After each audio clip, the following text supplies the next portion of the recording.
Also, I lost my cousin, who's my mother's sister's daughter. Her name is Hiba Salim Ammar. She was killed with her beautiful 3 children, Huda, Kinda, Jamil, with her husband, Jamil Abul Jalil, and his father, his mother, their in-law. Everyone was killed. These people are not just number. And if we now speak about what's happening on the ground in Gaza, the situation is very, very difficult. Israel is targeting the schools, the hospitals, the water tanks, the electricity, everything. They want Gazan people either to be killed or the Gazan people to be just crying to leave Gaza. So they want to occupy this. They have said, we want to use nuclear weapons. They said these are human animals. And yesterday, one of the Israeli leaders said, we want to do the Gaza 2023 Nakba. And no one is talking anything about this. And when you see a Palestinian child raising the Palestinian flag, you see the British Home Secretary saying this is a hate crime. These double standards have to end. I'm here to speak about my family. I'm worried about my family. My family have been killed by British, German, French, American weapons, and they will be accountable. We will go to court. We know the court will not, as the media doesn't represent us, the court will not stand with us. We understand this, but we will never stop talking about Palestine. They are threatening us to defamating us, to making us invisible, to make us sacked from our jobs. We will continue speaking about our people, and the British government have to listen to the people on the streets and have to stop this war. We are calling for this war to be stopped. We want the Gazan people to have the opportunities to live equally as anyone. And we call for the British Foreign Ministry to treat the British Palestinians who are in Gaza equally as it has treated the British Israelis who live in Israel, and not say you are used to live in this horrible situation. Thank you.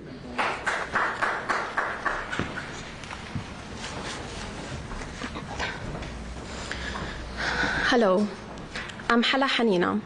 I came from Gaza to pursue my 3rd year of PhD in sociology and politics, a few days before the beginning of this aggression. In Gaza, I witnessed 7 Israeli aggressions over Gaza since 2008. However, this is the first Israeli aggression over Gaza that I spent outside from Gaza, away from my parents, my siblings, sisters and brothers, my nieces and nephews, my beloved husband and family-in-law. On the 5th of November, Israeli occupation forced a blackout over Gaza. We outside were not able to communicate or call the people we love inside Gaza. But people inside Gaza were not able to communicate with each other internally. And the worst is that they were not able to call ambulances and civil defense if they needed any kind of help or evacuation. And the next morning, Israel allowed some communication back to Gaza.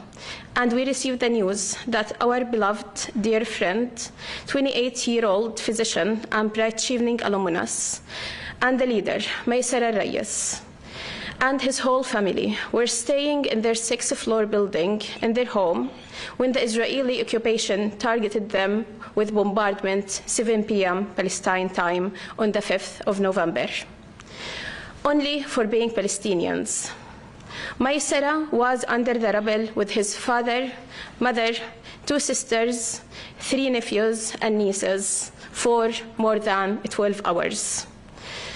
We were very sad, however, we had to plead and appeal for help for him to be rescued along with his whole family. But the civil services were not able to reach him because they were so busy collecting and evacuating the massacred Palestinians that the Israeli occupation have been killing and bombarding in the last 12 hours when they did the blackout. Few hours later, late in the morning, the civil defense were able to reach the Maysara's house. However, they were run out of fuel. Each day, his two surviving brothers, the younger brother Muayyad and the married brother Muhammad, kept on going and removing the rubble using their own hands because there was no trucks, because there is no fuel to remove the rubble and the 6th floor rubble from above their parents and rescue them. On the third day, where Muayyad and Muhammad, their cousin, and civil defense and other people were removing the rubble to rescue their family if they were alive, and I was making an interview with the ITV, and the ITV have sent a cameraman to videotape with Muayyad, the younger brother of Maysara. The Israeli occupation army have bombarded the building, Maysara's brothers, again, and killed the only surviving brothers of the family, and the piles of their killed and murdered bodies was over the rubble of their home and their family. The ITV journalist was severely injured along with so many people who were also there at that time. Now Fatima, the only surviving sister, is in Europe, and she's mourning the massacre of 8 at the beginning and then 2 members of her family, all of her family that have been massacred together. Maysara Reyes is a graduate from King College London. He studied women and children health in 2019-2020, along with myself. He has just got married on the 20th of May, a few months ago. I attended their weddings. It was one of the most beautiful weddings. You could see the love shining in their eyes, him and his wife Laura. However, those beautiful lovebirds have been separated brutally by the Israeli occupation because Laura's husband, Maysara, was barbarically murdered and assassinated by the Israeli occupation. And Laura, the young bride, the evening schooler, has become a young widow. Why? Because Israel needs to kill all the Palestinians to expand further. The day before yesterday, my friend from Mahdi family pleaded with sadness, and I quote him, "The Israeli tanks are blocking my cousin's house and hospital in Gaza City. The bombings are everywhere around them, and we lost contact with them after their hospital was bombed. Location is Mahdi Maternity Hospital," end of quotation. We appealed for help, but no one helped, and the world stood silent as it did for 75 years. However, the only one who responded and listened was the Israeli occupation. And just guess what they did 10 hours later. Again, quotation from my friend. "We've been calling for help to evacuate them as they were deliberately bombed 4 times by tanks today. Our family-run private maternity hospital has been completely bombed now. Multiple members of my family were killed, including my 2 cousins who are obstetric gynecologist consultants, senior consultants, Dr. Basil Mahdi, Dr. Raed Mahdi, with his family, including his beautiful daughter, Dr. Samira Mahdi, who is also a dentist. The hospital housed tens of pregnant women and evacuees who were sheltering in the hospital. And now all of them are either killed or severely wounded under the rubble. The ambulances cannot reach the area as tanks are nearby, and it prevents everyone from reaching there." End of quotation. I at least counted 10 people of his family members and many other children from his family who have been intentionally targeted by the Israeli occupation bombardment over this hospital. And again, the world stood shamefully silent. According to the international law and UK internal law, Israel is illegally occupying power, and Palestinians are under illegal occupation. In the law, the occupier have no right of self-defense. They have only responsibilities over the people who they occupy, to rescue them, to give them the basic rights so they can survive. However, Israel is not just doing that, but they are also committing war crimes against the occupied Palestinians. Moreover, according to the UN Resolution 2625 and 3246 resolutions, Palestinians have legitimate right to resistance and resist the colonial domination, apartheid, and foreign occupation by all available needs, protected by the international law. So why the UK and other countries not adhering to their own laws and calling Israel occupation as they are, and calling Palestinians occupied as they are also? Why don't UK follow its own law and aim to end illegal occupation and recognize Palestine as a state, as they promised since the partition plan in 1947? The UK is responsible for all of the 75 years of our sufferings. Ethnic cleansing. They must adhere to international law and their own law, recognizing Israel as illegal occupation, which doesn't guarantee them any right of self-defense.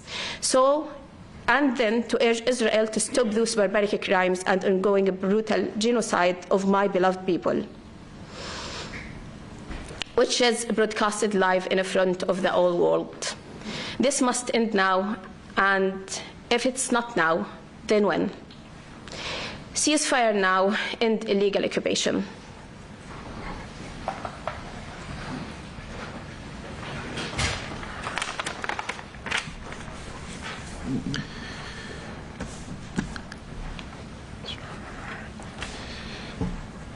Thank you for coming, first of all.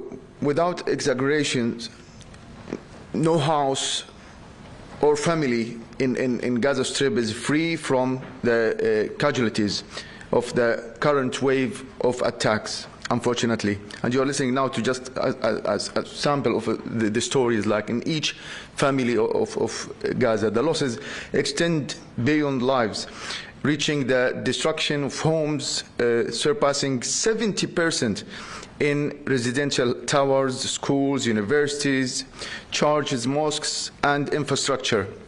Unfortunately, it's destruction for the sake of destruction, not targeting specific wanted individuals as the IDF claim. They fail to name any targets in each attack to regain lost credibility. For instance, my eldest uncle and his 2 grandchildren lost their lives due to an airstrike targeted the vicinity of their home. They were there innocently, yet the airstrike tore their slender bodies into pieces, forcing their father to carry what remained of their bodies in bags, lacking any means of support to honor the victims even after their death. I wonder, does the pilot possess a heart that truly comprehends that with a push of button, dropping a bomb on residential area will kill children and innocent people, erasing memories built with hard work, dedication, and hopes for dignified, peaceful life, despite all the pain that extends years before October the 7th. It's a military doctrine that doesn't differentiate between the warrior and the innocent, a doctrine devoid of ethics or humanity. In Gaza, people face death multiple times every day in front of the world. Numerous pleas for help reach us daily, every day, and somebody's still lie in hospital courtyards and street as we speak now, with no way to bury them. The world still sees it all as self-defense at the expense of innocent lives that have no one to defend them. Thank you.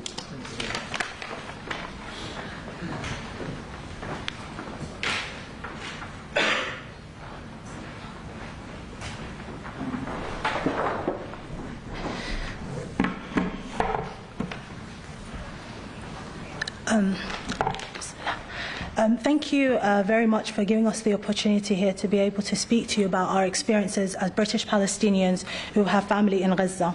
My name is Lubaba Khalid. My mother is Palestinian from Gaza, and she's from the Abu Rahma family. They mainly reside in the Nusayrat refugee camp in central Gaza, which is meant to be a safe zone. but we know that there is nowhere safe in Gaza. And to make matters worse, due to the lack of electricity and networks, we have found it very difficult to keep in contact with family members just to check if they're alive.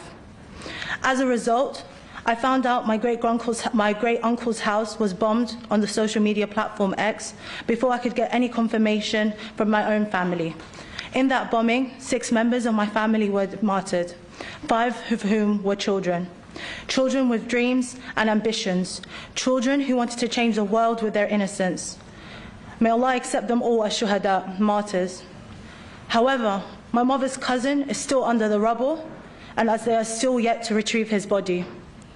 This is not unique to my family only, but for thousands of Palestinians who are yet to still be found under the rubble. But this is not the only time that I find out about a bombing of a family member's home somewhere else and not directly from family. I was listening to Al Jazeera, getting the hourly updates, to then hear from the reporter saying another residential home belonging to the Abu Rahma family has been bombed in Nusayrat refugee camp. My heart has dropped. 1,000 things went through my mind. Is it my grandparents' home, where my uncles live, and over 150 other people are residing? We messaged our family group chat. It was radio silent. No messages were being delivered. 2 hours later, my aunt replies, who lives in Khan Yunis, saying she hasn't heard anything and that we are better informed than she is. It took 21 hours for my family in Nusayrat to message and say that it was my other great-uncle's house that was bombed. And thankfully, and I'm grateful, but no one was home that day. And once again, but however, this is again the reality for many of us.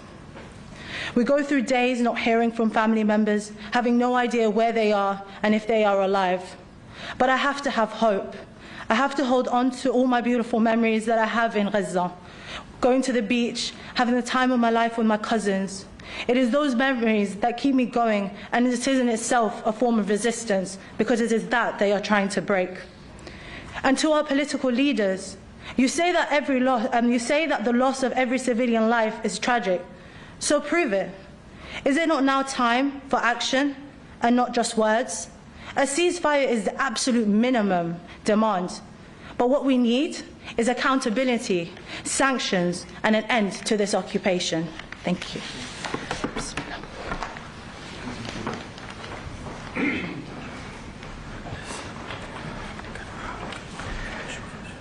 Thank you for coming today. My name is Ihab, and I work as an engineer in a technology company, so I'm not used to this.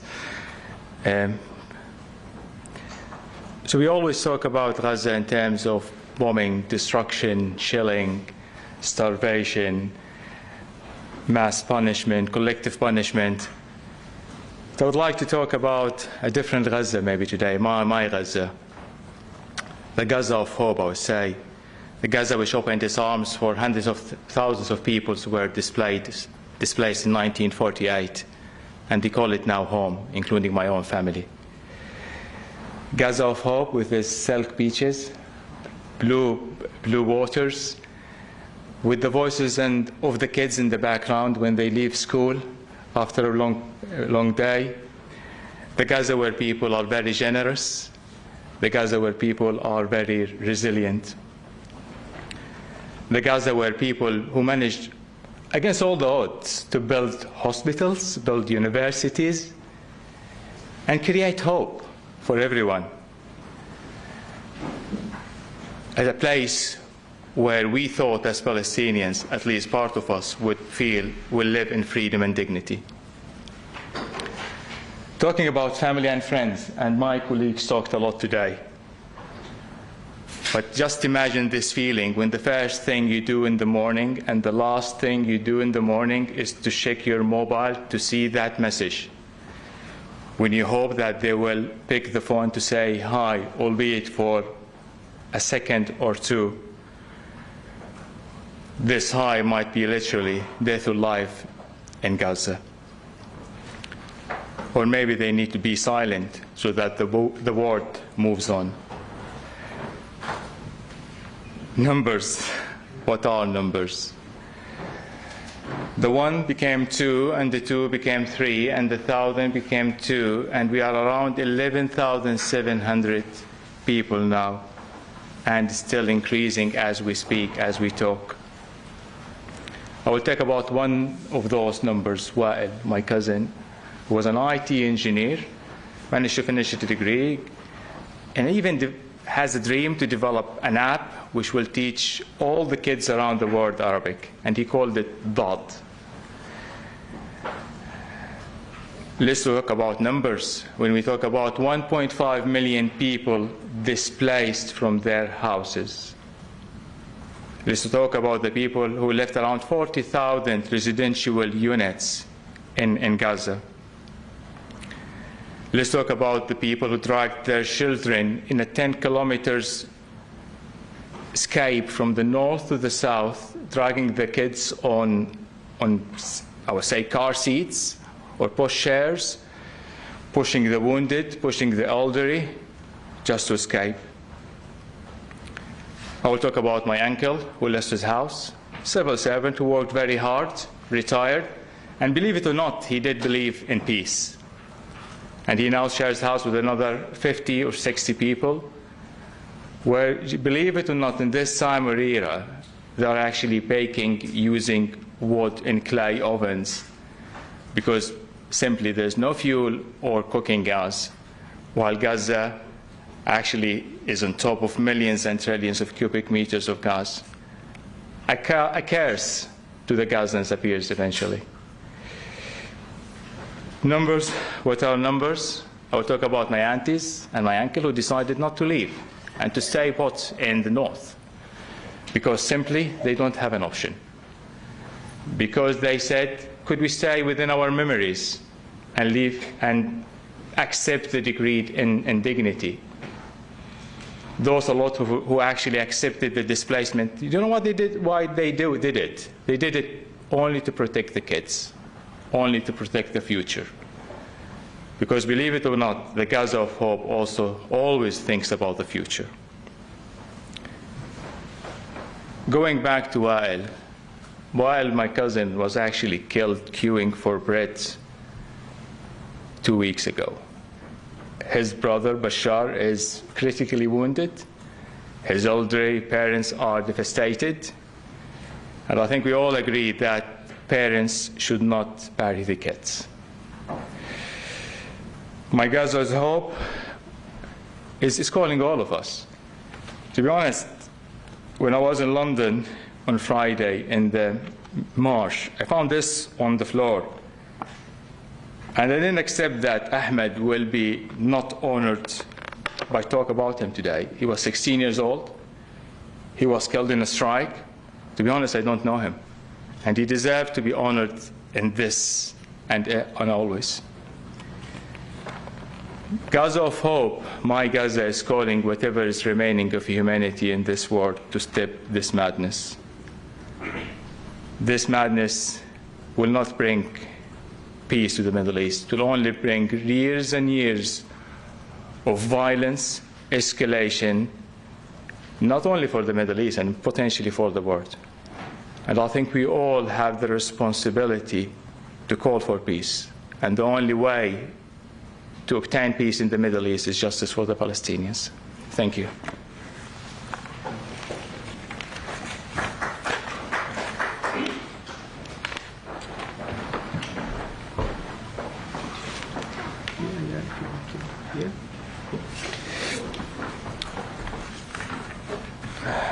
Sorry, you have to bear with me another 2-3 minutes. This is a letter addressed to the Mr. Prime Minister in the names of the families here. And it will be issued by the ACGB. Thank you for your support with that. As you are keenly aware, Mr. Prime Minister, our community is in a state of deep shock and mourning after the terrible events since the 7th of October. All of us are grieving for our lost family members and friends who are victims of the ongoing Israeli operation in Gaza. Our loved ones are still in grave danger under the indiscriminate bombardment and the dire humanitarian situation, with no access to water, electricity or food, and communication channels also restricted and cut. According to the United Nations Relief and Works Agency, UNRWA, the World Health Organization, WHO, United Nations Office for the Coordination of Humanitarian Affairs, OCHA, and other humanitarian agencies working in Gaza, the Israeli army has dropped thousands of bombs on Gaza. Gaza is one of the most densely populated places on the planet. It's home to 2.1 million Palestinians, approximately half of whom are children. The majority of those in Gaza were already refugees from villages and towns now situated within Israel. From the 7th of October to the 10th of November, 11,078 Palestinians were killed in Gaza, including 4,506 children, and more than 27,490 injured, thousands critically. According to the figures reported by OCHA, women and children make up 68% of those killed. Some 1.5 million people in Gaza have been displaced, with nearly 760,000 sheltering in at least 149 UNRWA facilities.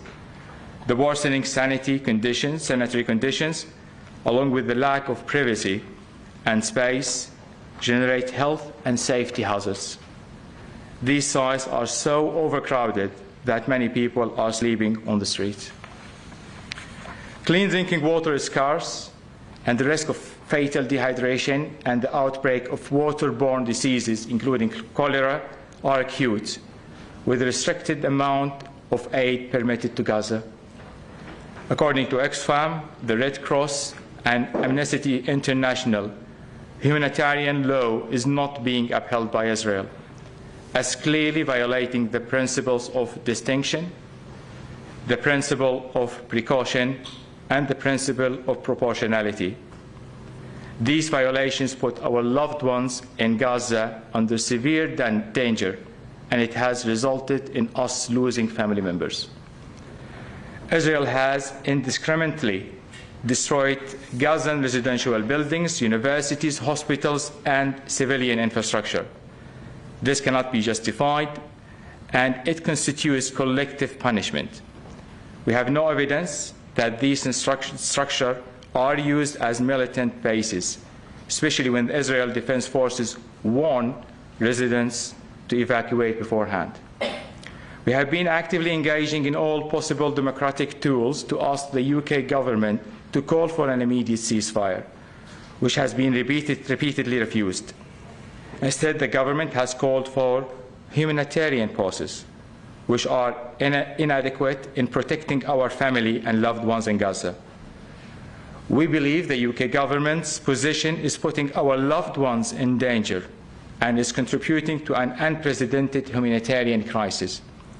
It also ignores our voices as British citizens with friends and family under attack in Gaza.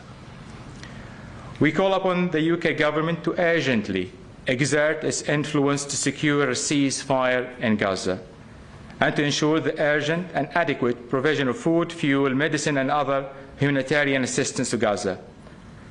We also call for the unconditional restoration of water and electricity, the protection of medical facilities, the facilitation of safe passage of the critically ill and those requiring treatment abroad, including in the UK, and allowing our families in Gaza to immediately apply for the UK resettlement scheme.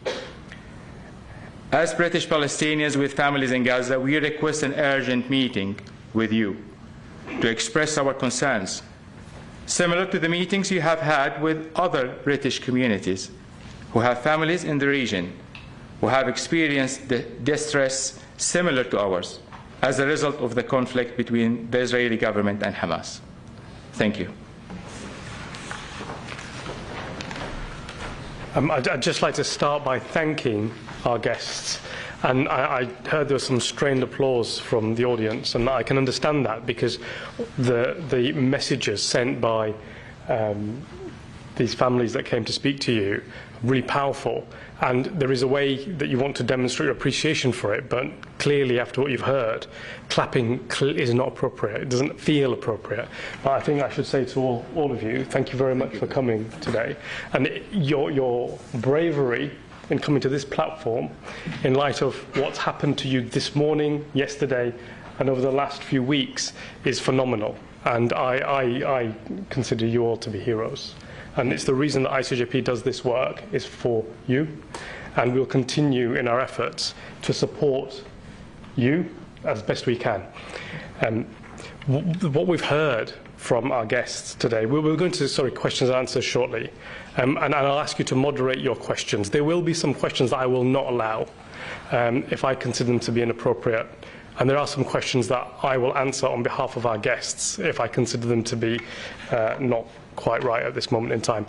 Our guests will also do interviews if they feel they want to do that at the end individually. But that's a matter for them. But what we've heard stories of human beings, really, haven't we? We've heard lots of accounts of what happened to the 1,200 people that were killed on October the 7th. We've shared in that loss. But we haven't really heard about the Palestinian community in Britain or in Gaza. Those stories are silenced. And that's a mark of what's been happening in Palestine for 75 years. The Palestinian voice remains silent. Even I, as director of ICJP, am embarrassed that I'm not a Palestinian that is making this speech, and it takes somebody who was born in Yorkshire and a lawyer here to be able to speak on behalf of Palestinians. Because why? Because Palestinians, when they speak in this country, are subjugated, are attacked, are called anti-Semitic. They lose their jobs because they stand for ceasefire. This is real. We've seen it on social media over the last few weeks. And so for that reason alone, I think it's brave for these people to come here. And I can guarantee you there will be research being done into my guest's background, not to look at the human story, but to see if there's a link to some nefarious actor or person or individual in Gaza, because that's what they have to deal with. From the British mainstream press, from British politicians, that will be the first action for many commentators in the UK. I've experienced it myself as director of ICJP, as a lawyer in one of the world's, if not Britain's, most famous law firms, Bindman's Partners, Bindman's LLP. And I have to defend myself. I have to provide evidence for every statement I make. I have to labour over that. That same standard is not given to Israeli commentators or Netanyahu or people that support the illegal acts that are happening in Gaza right now. And what we've heard from our guests, the human story, it's very clear to us, as Yasmin indicated and advocated, that what Israel is engaged in is war crimes. It's not a difficult equation. It's not a difficult thing to see. And British politicians that support that are also complicit. The British state that provides armaments for Israel to carry out these war crimes is complicit. And this perpetual impunity that's gifted to Israel is really a curse. It's a curse for Israel, because what we will continually see is the cycle of violence and no real will for a political solution, which is the only answer in that region. A military solution is not an answer. All it does is cause death and destruction and hatred, and it perpetuates that. And if our politicians can't see that and categorize millions of people across the world that try to prevent that as hate marchers, then the system of democracy, our rule of law, our principles are already lost. And that's the worst thing that can happen if we want peace and security, which is what everybody wants, going forward for our children, for ourselves, for our colleagues, even for our enemies. Okay, I'm going to open the floor for some questions now, so just please raise your hand, and there's probably a roving microphone somewhere as well. Let's just, to you please, thank you. Sorry, when you ask a question, like I said, please bear in mind that our guests have gone through quite a traumatic time, and could you direct the person that you want to ask the question to? Thank you.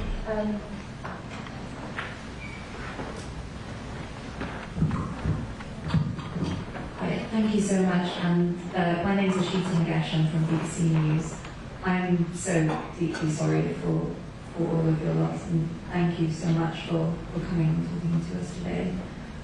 My question, it might be more appropriate for you, Sally, to answer, but I wanted to know what's been your opinion and your experience of the handling of the evacuation operation by the FCDO, and also of the government's support, or, in your opinion, maybe lack of support for Palestinians with family in Gaza.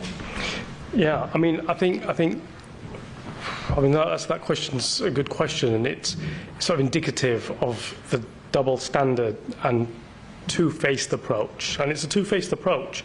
If on one hand I'm asking a state that is committing war crimes, and I'm supplying them with weapons to do that, to adhere to international humanitarian law, but I'm not actually withdrawing those weapons because I see what's happening on the ground, that's a double standard I'm applying to that situation. On the one hand, I'm saying, oh, please don't hurt anybody, here's a weapon to do it, right?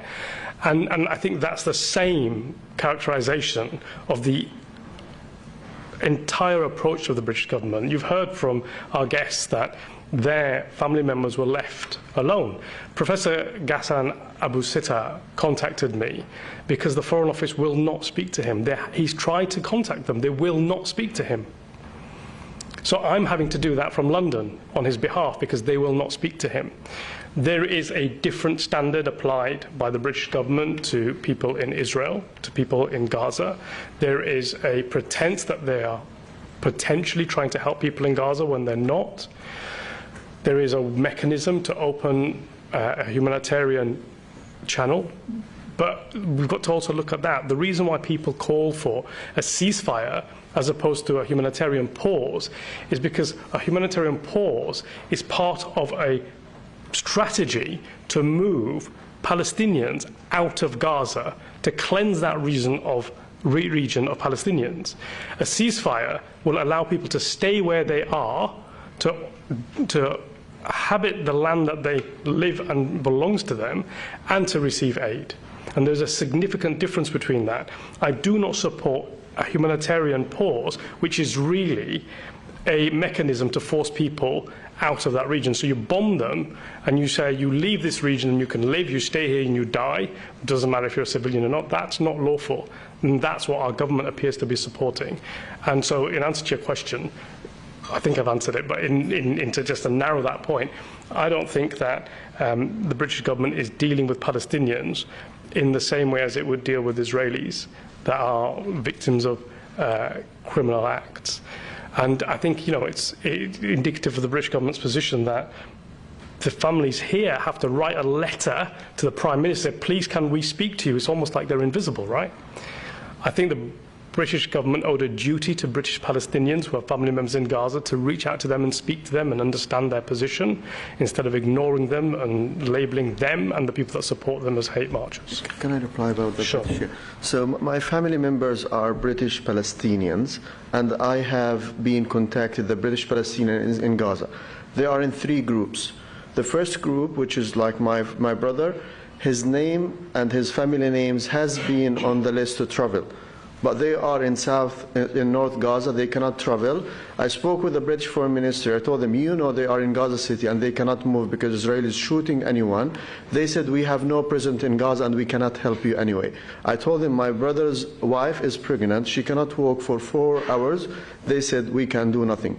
We tried to speak with the International Red Cross, they said Israel did not protect the safety of our staff, so we stopped our operation in Gaza. The United Nations, all the human rights, all the international bodies have stopped.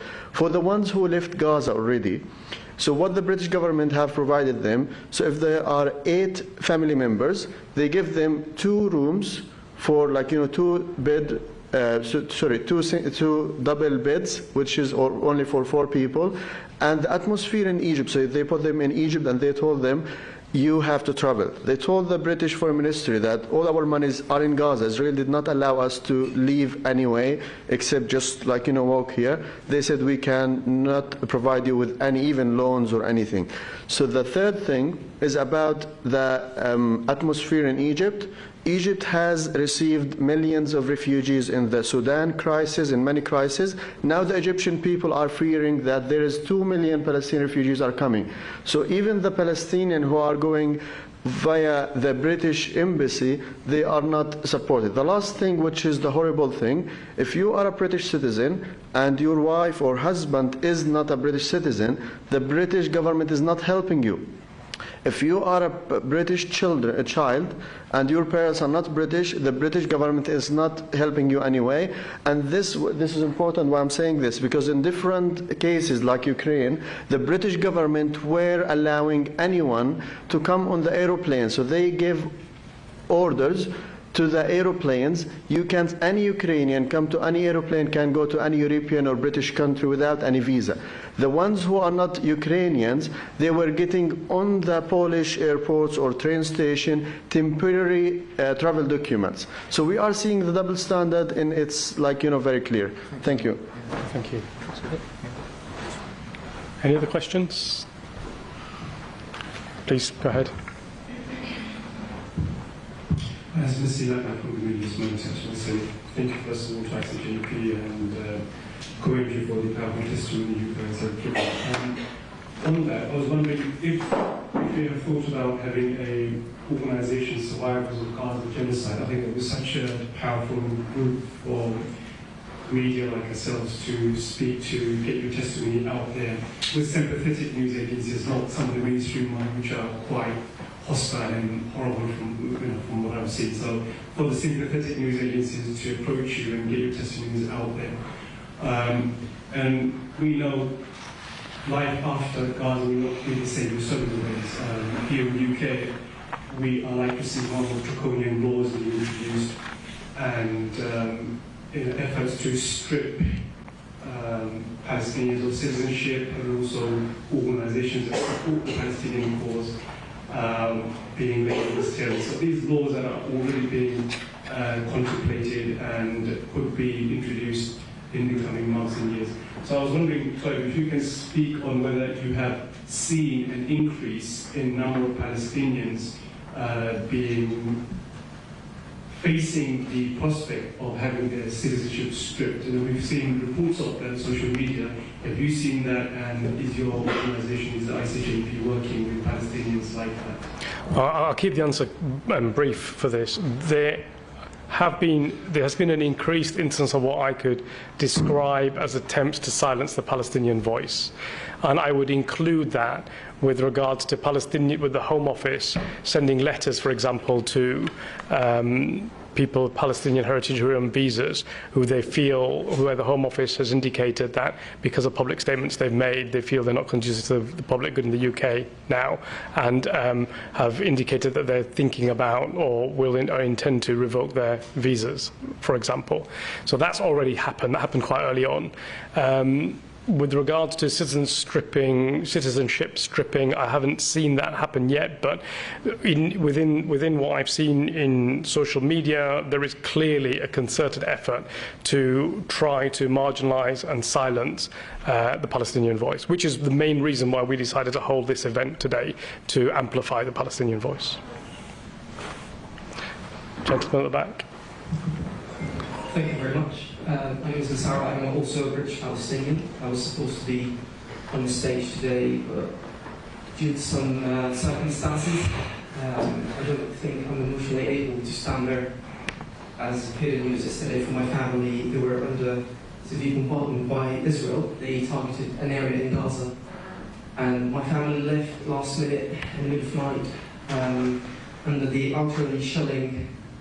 Snipers, and they kept running and they bombed our home. It's been completely destroyed, about 88-story building.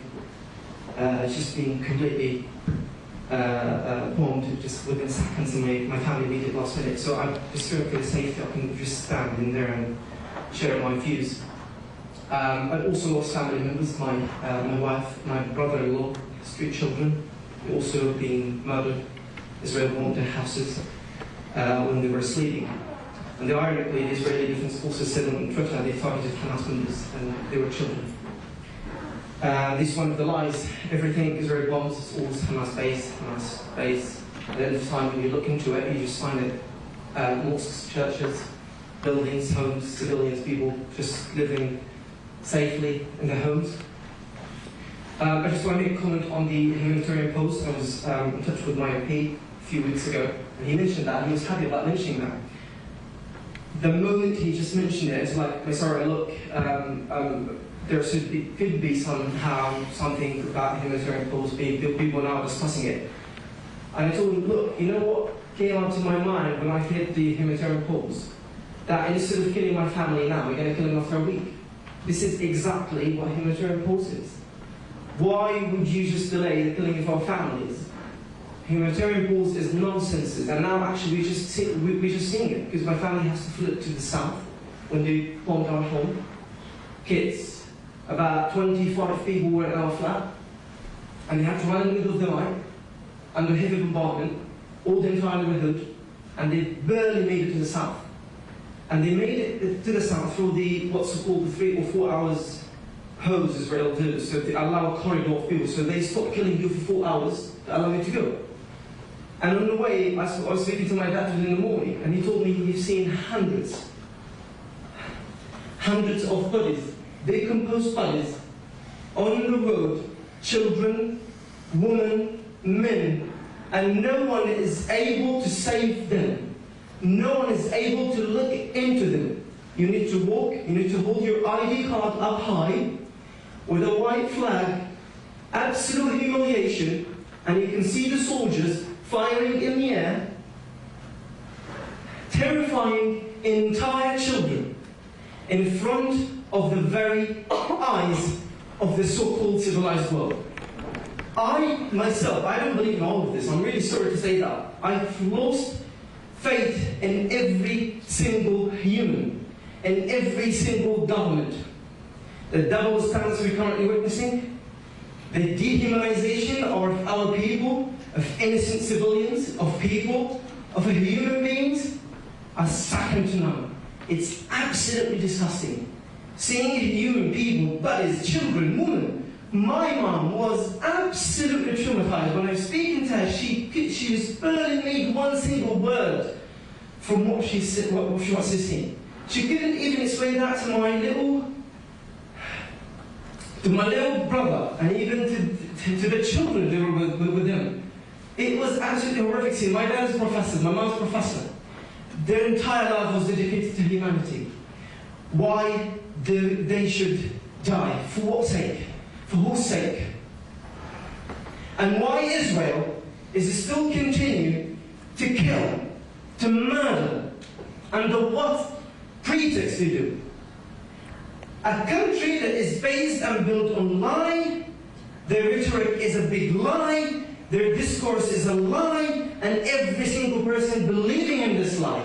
And when the Palestinians come out since 75 years shouting, crying, we are dying, trying to convince the world that we're dying, we still need to submit evidence. So next time when my family die, I'm going to take a picture of my dad and send it to the Prime Minister and to this government and tell them, okay, this is an evidence that you killed my parents. This is absolute nonsense. I don't know where we are heading. And then what? What was going to happen? What is the end? How many Palestinian people should die? My friend, how many thousands? My friend, I don't mean to cut you off unnecessarily, but we have very limited time left. So no. It was a very powerful contribution. Thank you for that. Any other questions from members of the press at the back there? Thank you.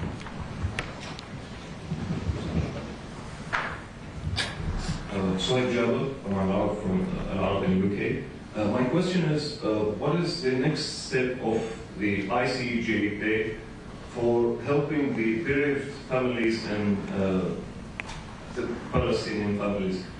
And also, you said for a while about the evidence, and as my colleague said for a while also, it's very clear the evidence is a lot of evidence, and it's very clear. So what's the next step also in bringing the perpetrators to the justice? Thank you. There is a difference between evidence and knowledge, frankly. And so we know what's happening, we can see what's happening, and we can advocate about that, as Yasmin has done, and say this is what's happening on the ground. In order for action and accountability to occur, unfortunately, it's painstaking, it's time-consuming, and it's resource-heavy. So what we are doing at ICJP is we have an investigation department where we are investigating suspects in the Israeli government, commentators in Israel, British politicians and politicians around the globe that have contributed to the war crimes in Israel, Gaza. And we are collating painstakingly that evidence to a criminal standard, a British criminal standard. What we intend to do with that file, some files are almost ready now. We intend to provide that evidence to Scotland Yard, who we think has demonstrated the last few days is an independent actor in regards to this conflict, in terms of not bowing to government pressure to ban a massive peace march.